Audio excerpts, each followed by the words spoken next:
The Kiwis are world beaters when it comes to rugby, and now a government MP thinks their tax system's also something of a gold standard, possibly worth copying. New Zealand has a GST rate of 15% and it's applied to nearly all its goods and services. The National's David Gillespie says Australia should take a serious look at doing the same here and pairing it with tax cuts and compensation. The Prime Minister says it's a thoughtful contribution, but whichever way he goes, he will have to expend some political capital if he wants to embrace meaningful tax reform. As political correspondent Sabra Lane reports, in the meantime, he's picking some low-hanging fruit, dumping Tony Abbott's controversial Knights and Dames policy. There is nothing like a dame. Knights and Dames in the Order of Australia will be approved by Her Majesty. Nothing you can name that is anything like a dame. The Knights and Dames are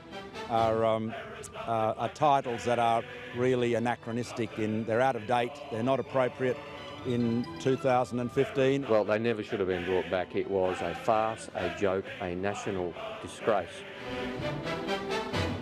There was certainly nothing like the resurrection of Knights and Dames last year that caused Tony Abbott enormous public grief.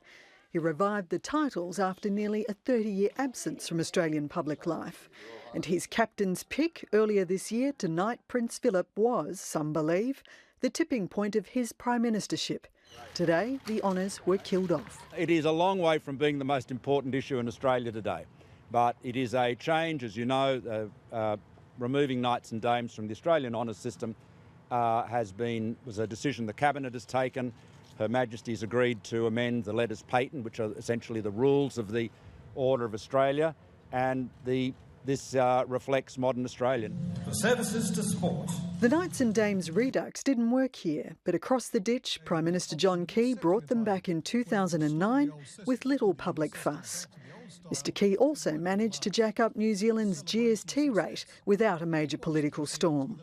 The Turnbull government backbencher says today the Kiwi brand of GST might be the antidote Australia needs to fill its big revenue holes in the budget. I think we have to change. I'm committed to change because we're not winning at the moment. We are counter-incentivising people working hard. We are encouraging tax minimisation by companies moving it between entities. So that's part of the attraction of a broad-based consumption tax. Dr Gillespie asked the Independent Parliamentary Budget Office 4 months ago to do the numbers on an NZ-style GST. The rate there is 15% and it applies to 97% of consumption. Our rate's 10% and covers 47% of consumption.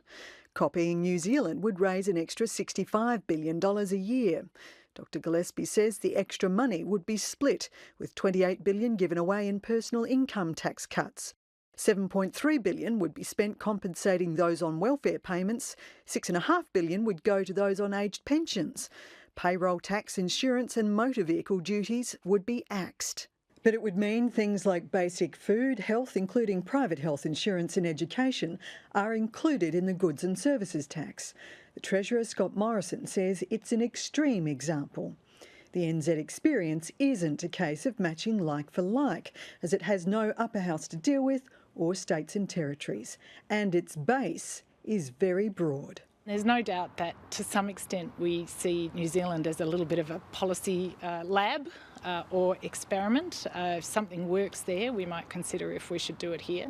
Our shareholder dividend imputation system in the company tax is similar to that in New Zealand. But it's just important to have that cautionary note that for various reasons New Zealand's base is much broader than the VAT or GST base of nearly every other country. The government's working on a draft taxation policy known as a green paper and is consulting with state premiers about it, but some are already opposed. While the polls show Malcolm Turnbull's extremely popular now, if the government decides to alter the GST, he'll have to burn political capital selling it. Dr Gillespie denies he's part of a coordinated campaign to soften up the public, given he joins a list of backbenchers advocating change. This isn't some Machiavellian plot. I've been working on this for many months. In fact, I spoke about federation issues and federal financial relations in my maiden speech. David Gillespie is a doctor. He says his advice about the GST is a little like his past life as a clinician. Sometimes you have to tell people an unfortunate diagnosis and an unpopular treatment. But I think when you see the detail of how you can move the levers of the taxation system around, you might have a few more treasurers on board in other states and premiers, and you might have an acceptance of the concept of changing the system. I see David Gillespie's contribution today, which is a very thoughtful one. The Prime Minister says fairness will be at the heart of whatever the government decides. We all know we're in tough budgetary times. Everyone accepts that. We all know we've got to get the maximum bang for the taxpayer's buck. We all understand that. But we are a very fair society in Australia, and it's important that our tax system reflects that. Raising the GST I wouldn't support that unless it was in the context of an overall restructuring of the tax burden. So offsets in, say, company tax and personal income tax so that the overall burden of taxation wasn't increased. Broadening the GST, on the other hand, so that, say, everything you buy at a supermarket was covered by the GST, that would make sense. That's the same as what New Zealand's got, and I don't think there's a problem with that, although I would still expect there to be a reduction in either income tax or company tax or both of them to offset that, but it wouldn't be such a huge thing. It's assumed a change would be taken to an election for a mandate. It would also need Senate crossbench support, as Labor's opposed. I will recognise a coalition mandate as long as it's not directly contrary to my own party's principles. So I've said I'll never vote for an increase in taxes or reduction in liberty. Now, provided those 2 points are not offended, then yes, I recognise the coalition's mandate. If they have a mandate for reforming our tax system and there's no increase in the overall tax burden, then I'd certainly respect that. Sabra Lane there.